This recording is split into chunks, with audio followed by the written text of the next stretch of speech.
어제 온 것 같은데 벌써 나흘째가 됐습니다.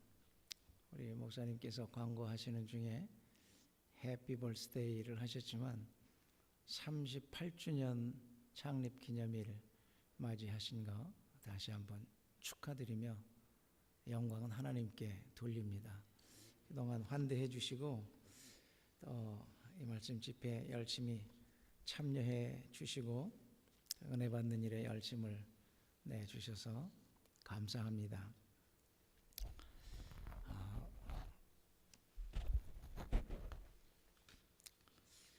집회하는 중에는 분위기가 어쨌든 집회 중이니까 좋아서 우리 마음도 좋지만 그 집회가 정말 좋은 집회였는지 은혜스러운 집회였는지는 그 시간이 지난 후에 여러분들의 신앙의 삶에서 그것을 어떻게 삶으로 살아내느냐 거기에 있습니다. 아무리 은혜 받았다고 하고 또 좋은 말씀이었다 할지라도 우리의 삶 속에 살아내지 아니하면 아무 의미가 없습니다. 제가 증거한 말씀들이 좀 부족했다 할지라도 여러분들이 그 중에서 한 가지만이라도 붙잡고 삶으로 살아내신다면 이번 집회에는 하나님의 은혜가 크게 함께 하셨던 집회라 그렇게 생각할 수가 있습니다. 그런데 삶으로 살아내면서 하나님의 교회를 위해서 헌신되고 세상에 나가서 소금과 빛으로 살지 않는다면 그것은 아무 의미 없는 행사에 불과하죠. 여러분들은 꼭 이 집회 이후에 놀라운 변화들이 일어나서 이렇게 아름다운 성전을 가득 채우는 그런 역사가 있어질 수 있기를 축복합니다. 사람만 많아지는 게 좋은 교회, 건강한 교회는 아니고 왜 하나님 우리 교회를 부흥시켜 주세요 할 때 왜 목적이 있어야 돼요. 땅 끝까지 나가라고 하셨으니까 이 성전 가득 채워주시면 이 지역을 변화시키고 땅 끝까지 나가겠습니다. 그런 목표를 가지고 기도하시고 삶으로 살아내셔서 놀라운 열매가 맺혀질 수 있기를 주의 이름으로 축원합니다. 한 번 다시 기도하겠습니다. 하나님 감사합니다. 지난 나흘간을 함께 하시고 지켜주셔서 건강하게 말씀을 전하게 하시고 성도님들 건강하게 하시고 하나님의 은혜를 사모하는 마음으로 성전에 달려나와 하나님 예배에 있게 하셨음을 감사합니다. 불종한 종이 증거한 말씀들이 성령의 도움을 따라 삶으로 사라질 수 있도록 복을 내려 주시옵소서. 오늘 마지막 날 늦은 비의 은총으로 종과 그리고 모인 성도들 머리 마음속에 함께 하소서. 이 시간이 참으로 큰 은혜의 시간이 되게 해 주시옵소서. 오늘도 주의 종의 부족함은 감추시고 입술을 정하게 하시며 하나님의 생명의 말씀을 들려주셔서 말씀이 선포되어질 때 우리의 마음이 울리고 그리고 새로운 도전과 결단을 갖는 귀한 시간이 되게 하시옵소서. 예수님의 이름으로 기도합니다. 아멘.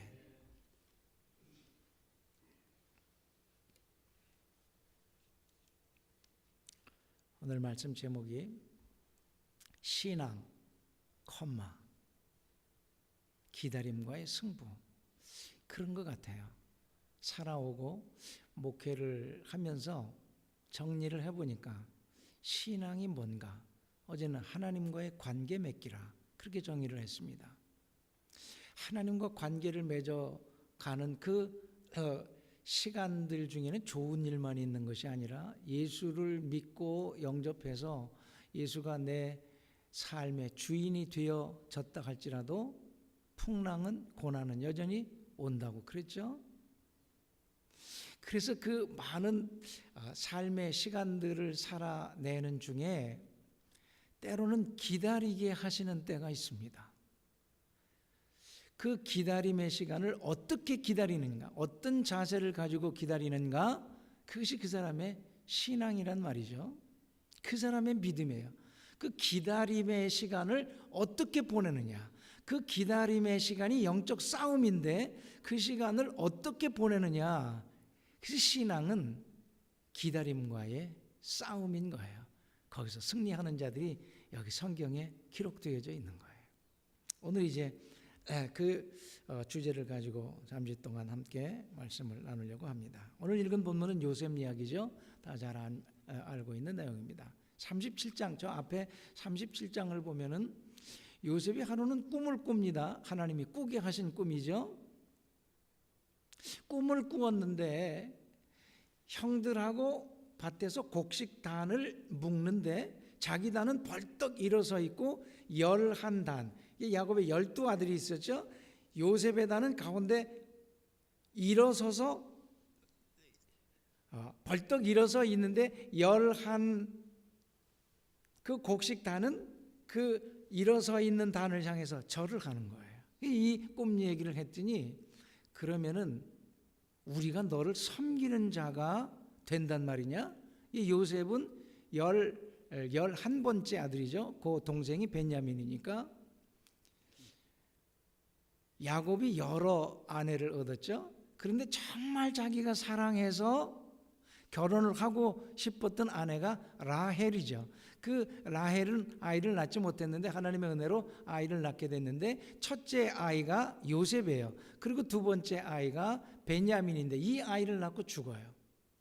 그래서 엄마가 그 아이를 낳고 죽으면서 이름을 베노니라고 했는데 베노니는 슬픔의 아들이에요. 너무 슬퍼요. 그래서 아버지가 다시 베냐민이라고 그렇게 바꿔줍니다. 그러니까 요셉이 12아들 중에 11번째 아들이에요. 그러니까 그 형들에게 말하니까 그러면 이 막내에서 두 번째인데 우리 형들이 너를 섬기는 자가 되는 꿈이란 말이야. 그러고 미워하기 시작을 합니다. 그 이전에도 아버지가 요셉을 너무 사랑해가지고 옷도 특별히 지어 입히고 그래서 미움을 사고 있는데 꿈 얘기를 하니까 더 큰 미움을 사게 됐던 거예요. 그런데 그 다음날 또 한번 꿈을 꾸는데 이번에는 해와 달과 11별이 자기에게 절하는 꿈이었어요. 그것은 형들뿐만이 아니라 아버지와 어머니까지도 다 자기에게 절하는 꿈이에요. 그러니까 그것은 하나님이 요셉에게 보여준 그가 정치적으로 위대한 자리에 오를 것이라고 하는 그런 꿈이었죠. 하나님이 보여주셨던 꿈입니다. 그러니까 더 미워하게 돼서 이제는 그 형들이 이 요셉을 죽이기로 작정을 합니다. 그래서 들에 나가서 양을 치는데 아버지가 형들이 어떻게 있는지 좀 돌아보고 와라. 그래서 심부름을 갔는데 저기 꿈꾸는 자가 온다. 저를 죽이자. 그래서 형들이 그를 죽이려고 합니다. 그런데 큰형이었던 루벤이 죽이지는 말자. 그래서 꾀를 냅니다. 그를 웅덩이에 넣자. 그러면 이제 그 동생들이 다 거기에서 사라지면은 꺼내줄 심산으로 그렇게 계략을 낸 거죠. 형이 그러니까 동생들이 그럼 그렇게 하자고. 그래서 웅덩이에 집어 넣었는데 그때 마침 이스라엘 상인들이 그 요셉이가 빠져 있었던 그 웅덩이 그 지역을 지나가게 됩니다. 그러자 저 웅덩이에 그냥 두지를 말고 저 사람에게 아예 팔아버리자. 그러면 죽인 거나 진배가 없잖아요. 이제 볼 수가 없으니까. 이 사람들은 비단길을 왔다 갔다 하면서 애굽에 가서 물건을 팔고 또 사가지고 오는 그런 대상들이었는데 그들에게 팔면은 애굽으로 가니까 더 이상 볼 수 없으니까 죽은 거나 진대 없다. 그래서 이스마엘 상인들에게 팔아버립니다. 꿈 때문에 일어나는 일이었어요. 그가 꾼 꿈을 얘기하니까 하나님이 보여주신 꿈 이야기를 나누니까 그 꾸었던 꿈 때문에 이런 어려움을 당하게 되었던 거예요. 꿈을 꾸면요, 그 꿈이 크면 클수록 시기하고 질투하는 사람들이 주변에 많습니다. 큰 꿈을 꾸고 원대한 계획을 세우고 이야기를 하면은 미처 거기에 이르지 못한, 그런 꿈을 꾸어보지 못한 사람들은 반드시 시기하고 질투하게 되어 있습니다. 그런 현상을 보여주고 있는 거예요. 형들이라 할지라도 자기들이 꾸지 못한 꿈을 동생이 꾸고 하나님이 그에게 꿈꾸게 하셨던 그 이야기를 들으니까 질투하잖아요. 시기하잖아요. 없애버리자.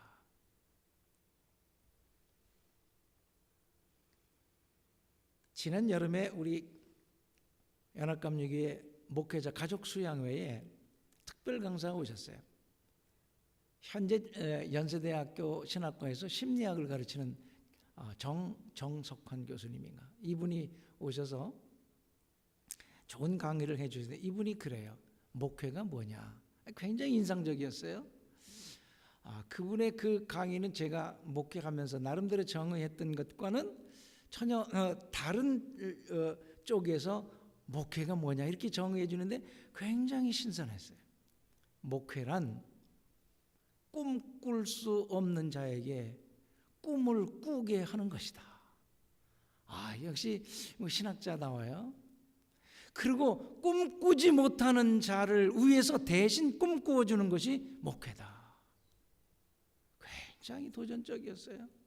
여러분들이 꿈꿀 수 없다면 목사님의 설교를 통해서, 목사님이 기도하면서 하나님 이분은 이런 분이 되게 해주세요, 그분의 가정은, 그분의 자녀들은 이런 사람이 되게 해주세요, 대신 꿈을 꾸어주는 거예요. 그리고 그런 꿈을 꾸게 하는 것이 목회라는 거예요.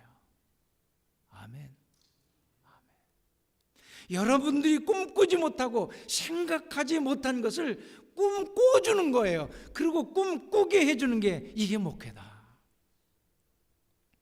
남은 목회 기간에 제가 그 이야기를 반영을 하면서 목회를 하려고 해요. 대신 꿈꿔주는 건 기도하는 거예요. 하나님, 저분이 이런 사람 되게 해주세요. 그 자손들이 이런 사람 되게 해주세요. 이런 일로 하나님께 쓰임받는 자들이 되게 해주세요. 영국이 산업혁명 이후에 타락하고 윤리도덕적으로 종교 다 타락했을 때, 꿈을 잃어버린 민족이 되었을 때, 존 웨슬리 목사님은 영국 국민을 위해서 대신 꿈꾸면서 말씀을 외쳤습니다.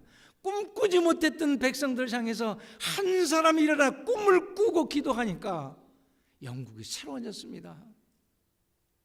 이게 목회라는 거예요. 여러분, 꿈꾸는 자들이 되시길 바랍니다. 하나님 안에서 원대한 꿈을 꾸시기 바랍니다.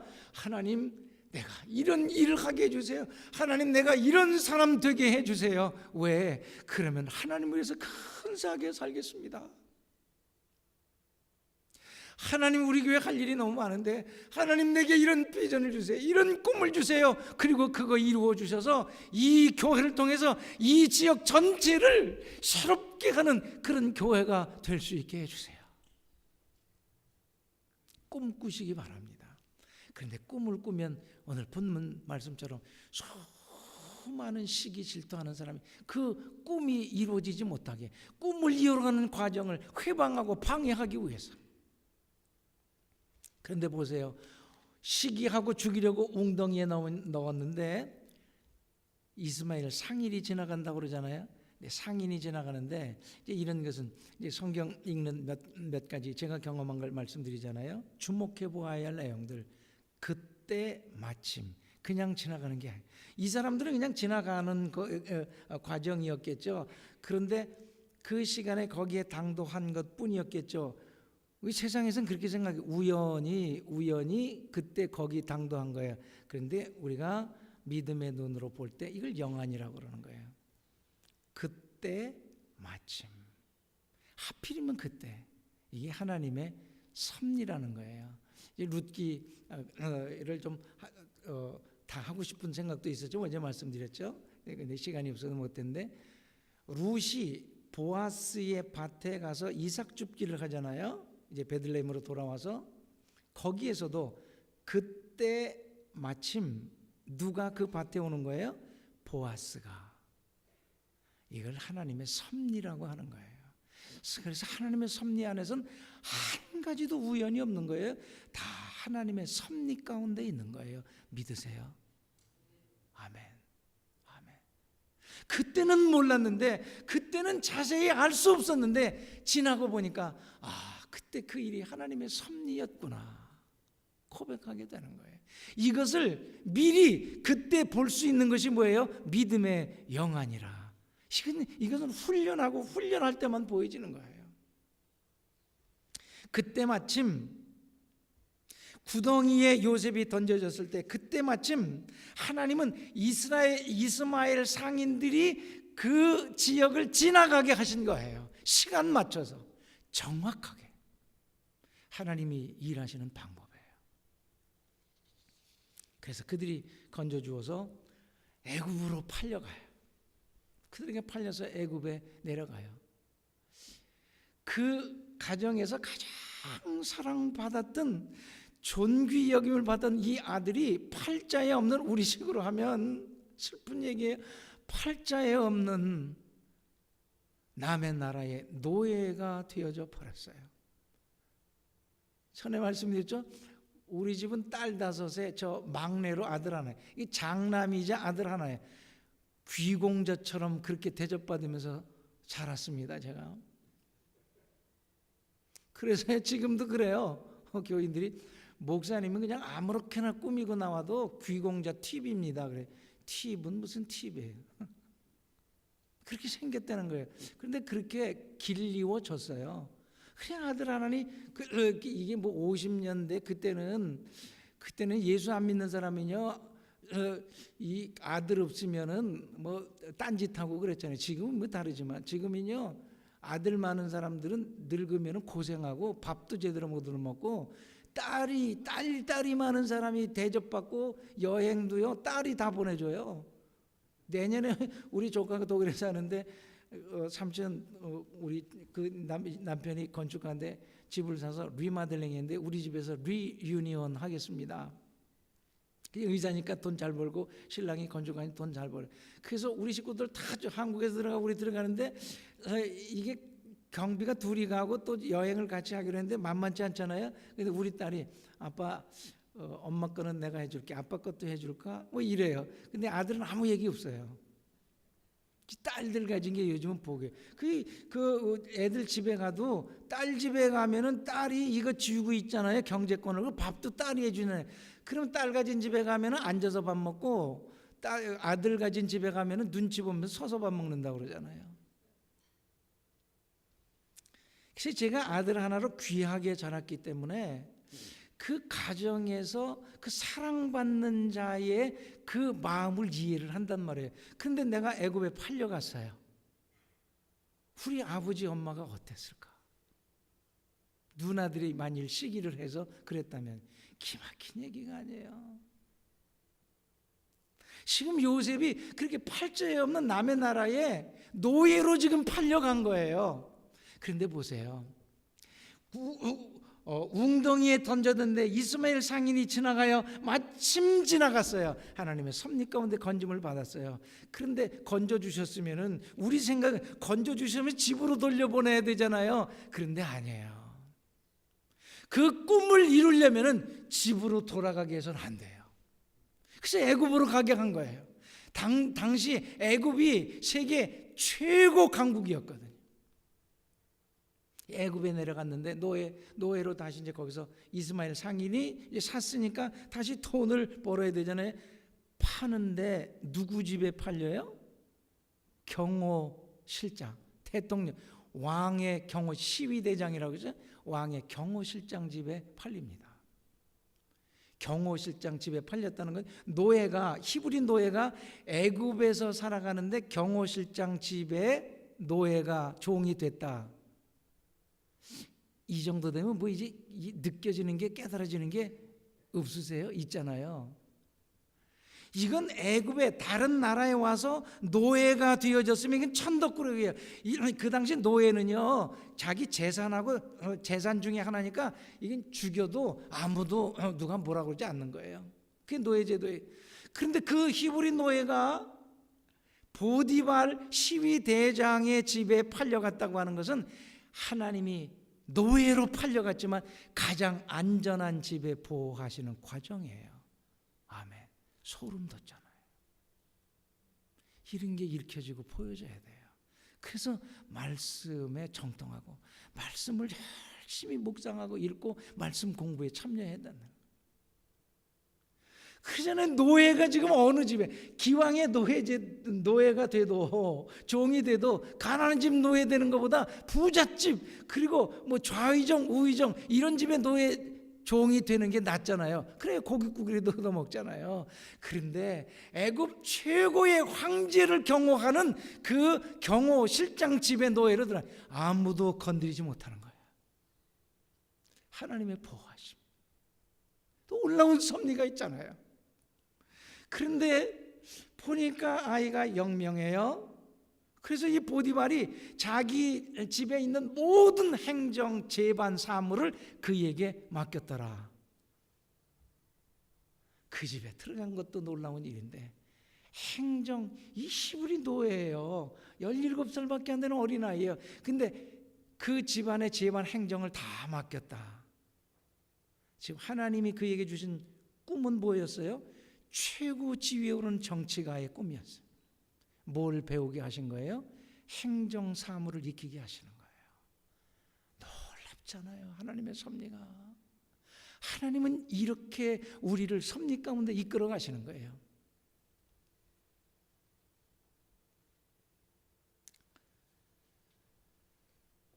쓸데없이 시간 낭비하는 거 아닌가? 아니 하나님이 그냥 빨리 거기에 올리시면 얼마나 좋아.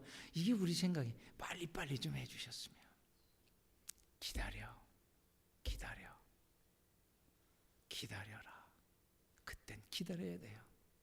기다리는 시간에 점점 더 깊은 웅덩이 수렁 속으로 빠지는 것 같잖아요. 우리가 보기에는 하나님 이건 아니잖아요. 이런 생각이 들 정도. 웅덩이도 부족해 애굽으로 내려가게 하시.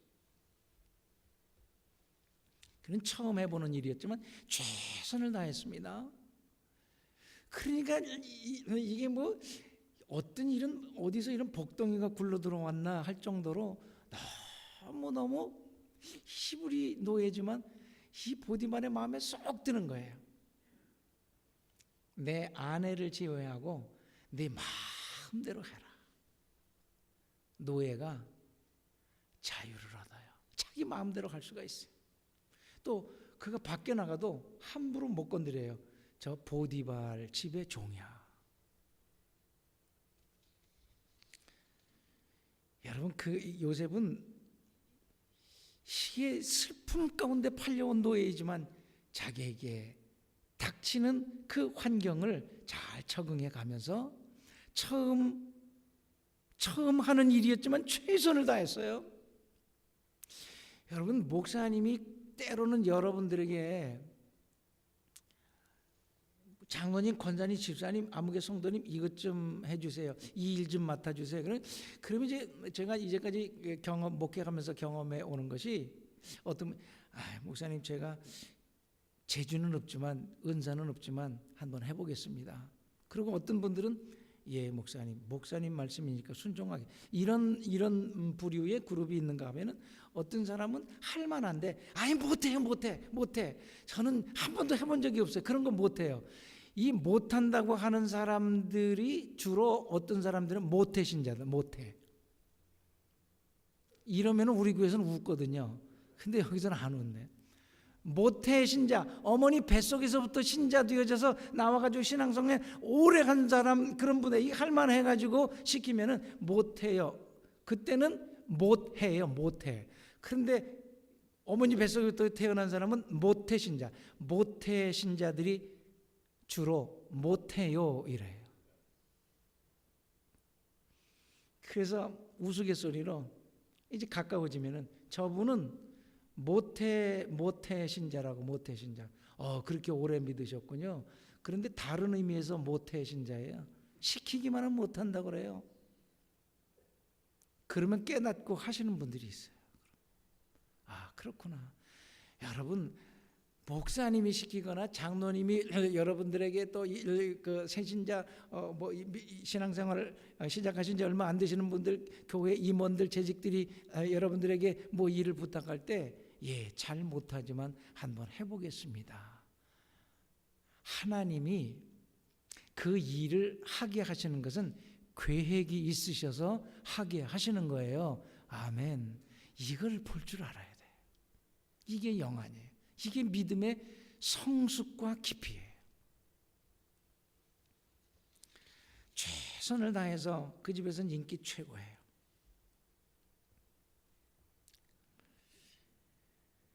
하나님은 좀 때로는 빨리 해주셨으면 좋겠는데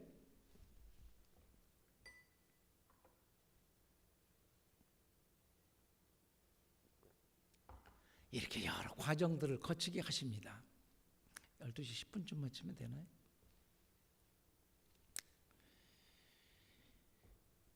그런데 이제 문제가 또 하나 생겼어요. 이제 그 집에 가가지고 열심히 행정사무를 익히니까 아무도 그를 건드리거나 괴롭히는 자가 없는데 한 사람. 그러니까요, 이게 뭐가 잘 되나 보다, 이 일이 잘 풀리나 보다 그렇게 생각하면 우리말에 그런 말이 있어요. 호사다마라고. 호사다마.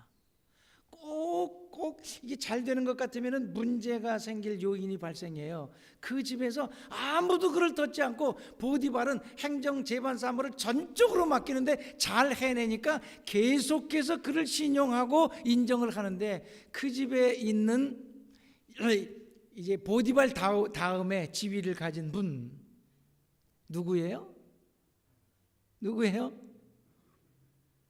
아니 보디발 다음에 어쩌면 그분이 더 보디발 위에 그 가정 안에서는 권세가 있는 분이에요. 누구예요? 웃으시는 분들은 이게 깨닫고 이해하시고 혹시 집에서 최고의 자리에 계신지도 몰라요. 보디발의 아내. 보디발의 아내는 집안에서는 보디발보다도 더 권세가 있을 수가 있어요. 그가 마음대로 할 수 있는. 그런데 요셉을 보니까 성경에 보니까 요셉을 보니까 일도 잘하고 영명한데 준수했다. 굉장히 미남이었던 것 같아요. 저처럼. 그건 아니고 웃자고 하는 얘기예요. I'm just joking. 너무나 훈남인 거예요, 이 젊은 아이가. 그런데 이 시위대장이 자주 집을 비우잖아요. 출장 가고, 그리고 왕이 출타하면 멀리도 가고. 그런데 자기 혼자 외로우니까 이 아이를 보니까 젊은 아이 혈기가 넘치는 너무너무 미남인 거예요. 유혹을 하기 시작해요. 그런데 이 요셉이 그 보디발 아내의 유혹을 물리치는데 보세요. 말씀으로 물리쳐요. 내가 어떻게 하나님 앞에 득죄하리요. 여러분들 유혹이 올 때마다 인간의 힘으로 그것을 이기려고 하면 넘어져요. 그 유혹에 반드시 빠지게 되어져요. 하나님의 말씀을 생각하면서 내가 하나님 앞에 어찌 득죄하겠는가. 내가 예수를 영접하고 하나님을 왕으로 예수를 주인으로 모시고 살아가는 자인데 그러면 그 유혹을 이길 수가 있는 거예요. 그래서 그 유혹을 뿌리치고 이기니까 그러면 이제 일이 더 한 단계 높아져서 잘 돼야 되잖아요. 웬걸 그 유혹을 이기니까 어떤 일이 일어나요? 더 깊은 웅덩이에 던져져요. 어디에 가요? 감옥에. 내가 이 이야기를 이 뒤에요 41, 42장까지 감옥에 들어가서 고생하는 여기까지 하고 창세기가 끝났다면 어쩌면 이런 하나님을 믿어야 되나 이런 생각까지 들어요. 근데 창세기를 계속 이 얘기가 이 요셉 이야기가요 나중에 이 창세기 후반부에 전체를 지금 장식하고 있잖아요. 그런데 보니까 읽어 나가면서 얼마나 이게 극적인지. 그리고 그 형들이 와서 엄마 아버지까지 다 내려와 가지고 그 앞에 총리 아래 있는 그 광경, 참 너무나 많. 그 하나님께 득죄하지 않기 위해서 유혹을 물리쳤는데 깊은 감옥에 들어가요. 여기서 시험이 들잖아요. 여기서 또 우리가 시험이 신앙생활하다. 아니 부흥 강사 들이 여러 번 오고 목사님 설교해서 내가 그 말씀 붙잡고 열심히 살려고 하면은 좀 잘 돼야 돼. 일이 안 풀리는 것도 풀리고, 그리고 형통하고 뭐가 좀 잘 되고 애들도 좀 잘 되고 그래야 되는 거 아니야? 그런데 내 인생은 왜 그 이전보다 더 이렇게 안 풀리는 거야? 더 깊은 웅덩이, 이제는 전혀 희망이 없는 곳으로 들어가 버린 거예요. 그런 것 같은 일이 내 앞에는 왜 이렇게 끊임없이 전개되어지는가? 여기서 실패하는 거, 여기서 넘어지고.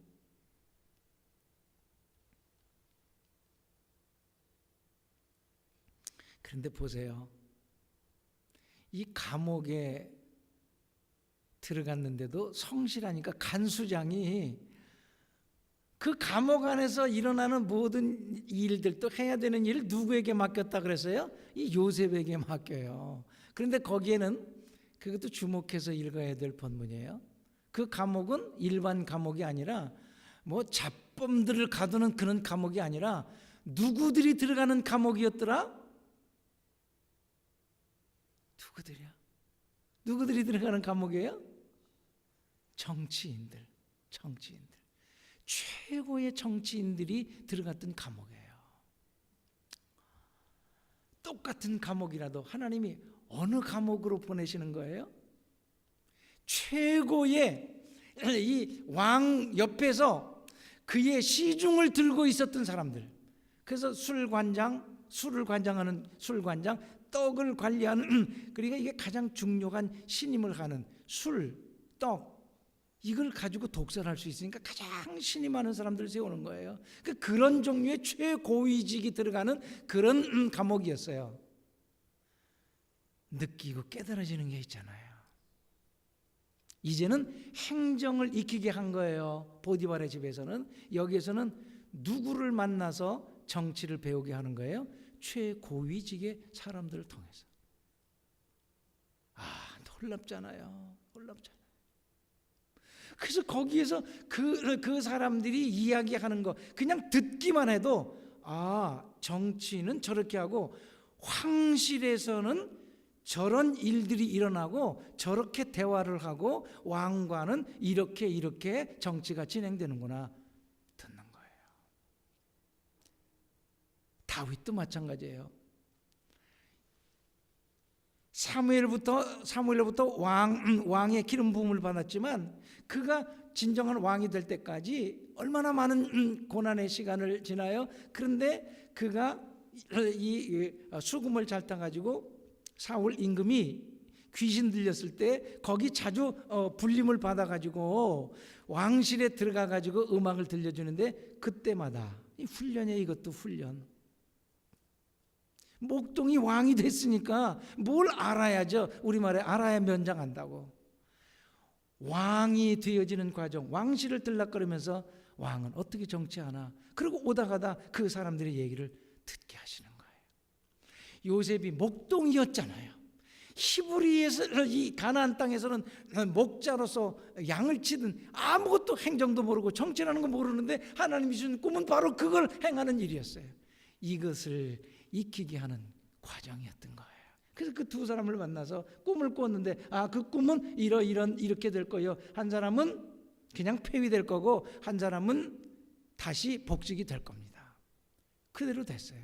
그래서 그가 시간이 지난 다음에 하나님 바로에게 꿈을 꾸게 하셔서 이제 그 꿈과 더불어 요셉을 왕궁에 들어가게 하시는 거예요. 그래서 그 꿈을 해석해서 오늘 읽은 이 본문이, 꿈을 해석하고 난 다음에 요셉과 같은 자가 없으니 내가 그를 애굽을 전역을 치리하는 총리로 세우리라.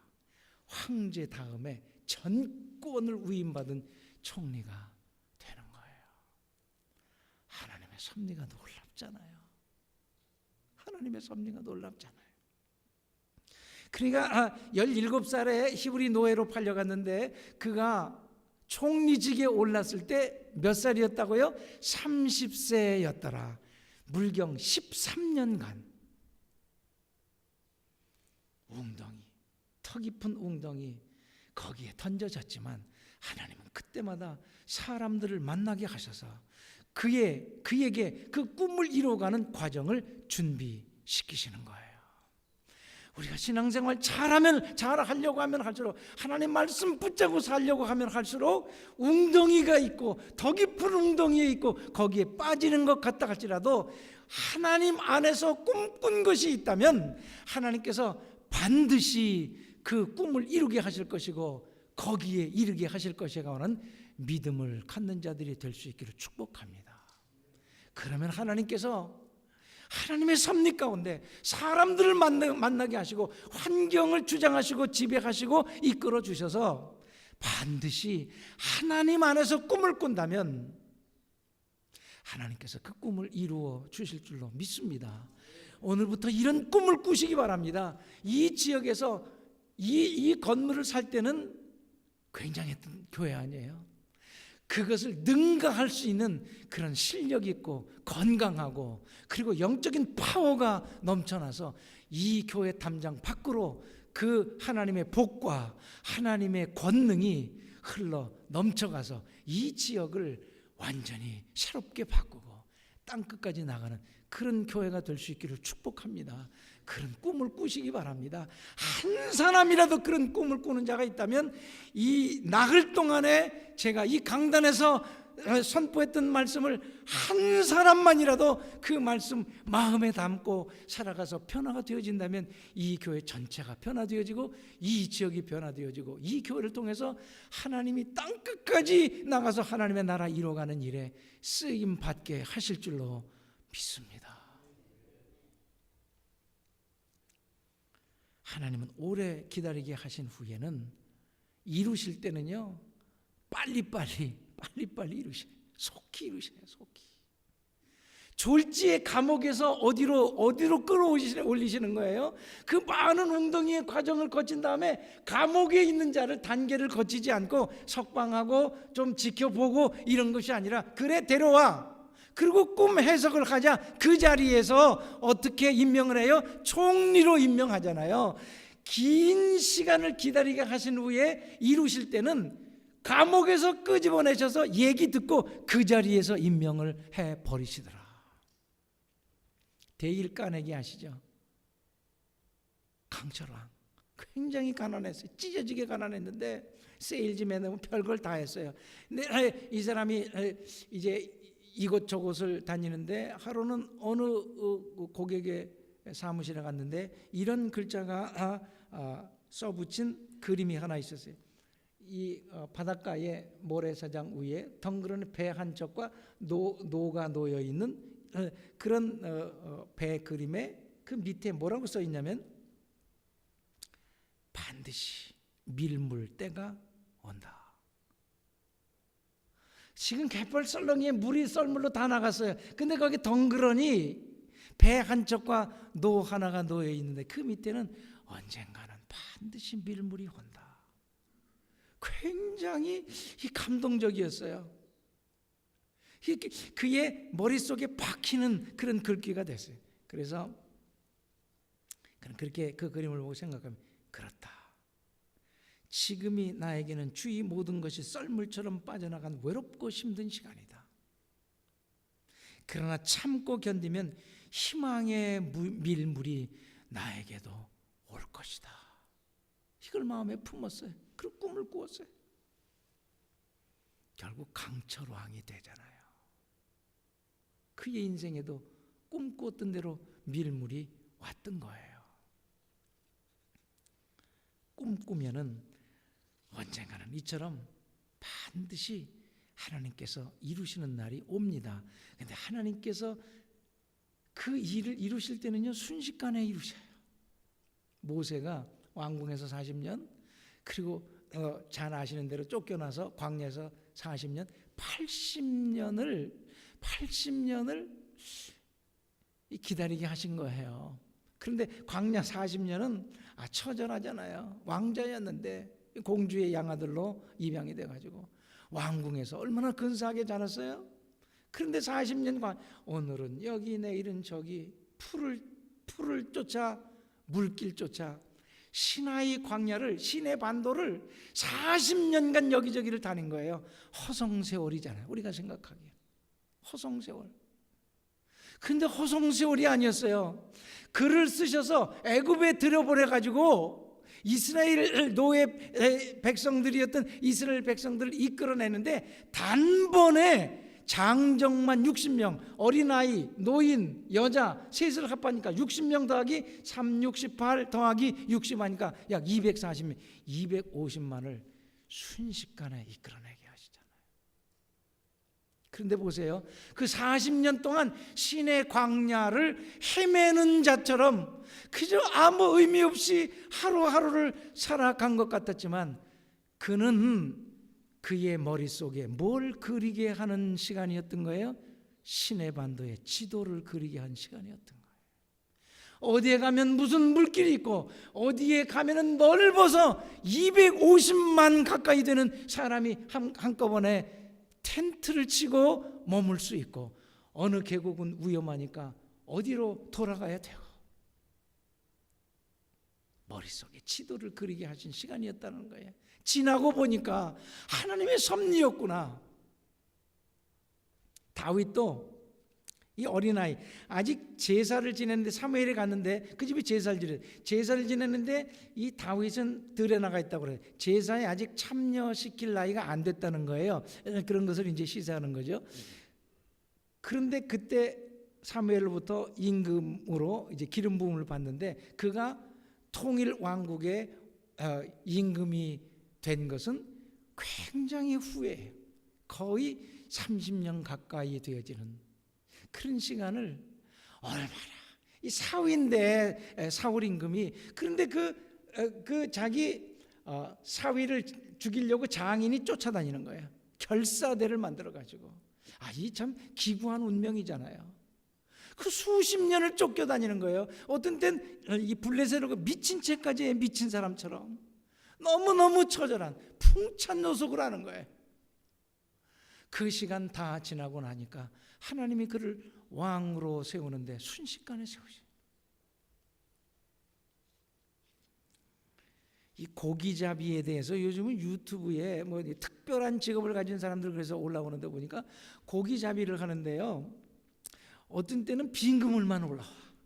이게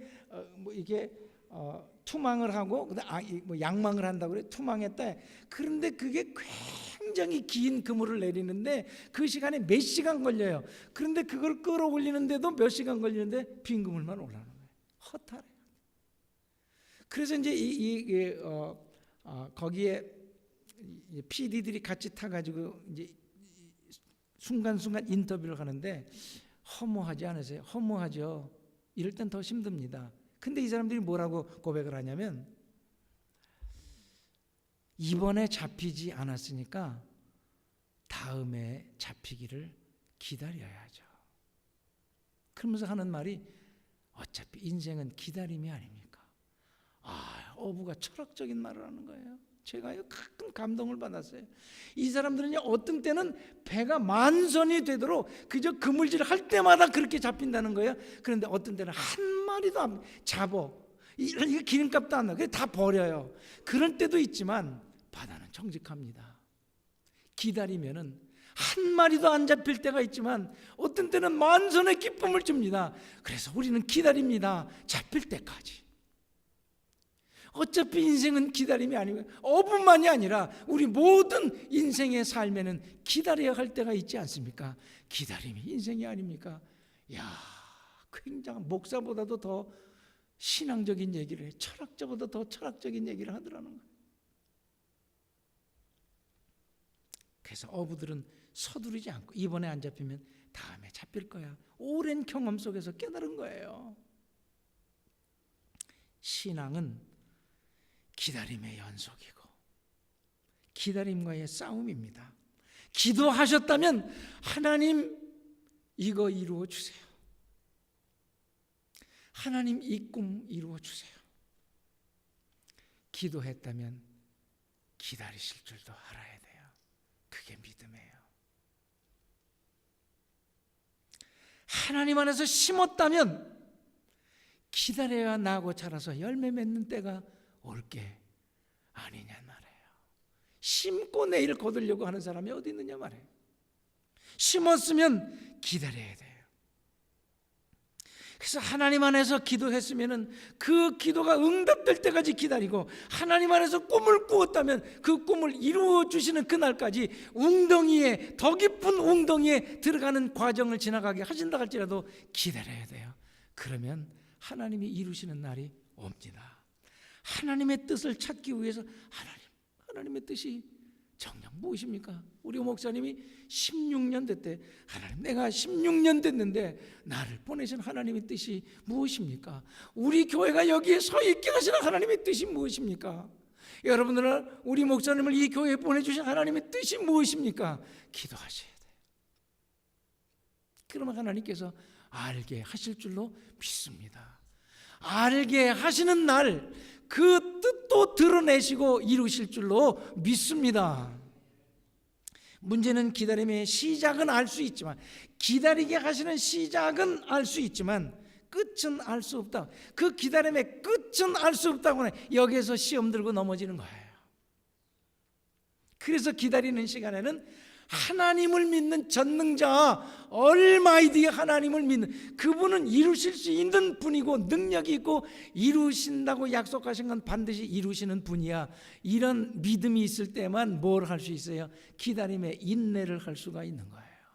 아멘. 이 승부에서 이기는 자가 믿음의 진정한 승리자입니다. 그래서 의인은 언제 승리한다고요? 의로운 삶은, 하나님 안에서의 삶은 언제 승리하게 하세요? 최후의 승자가 진정한 승자가 아니에요?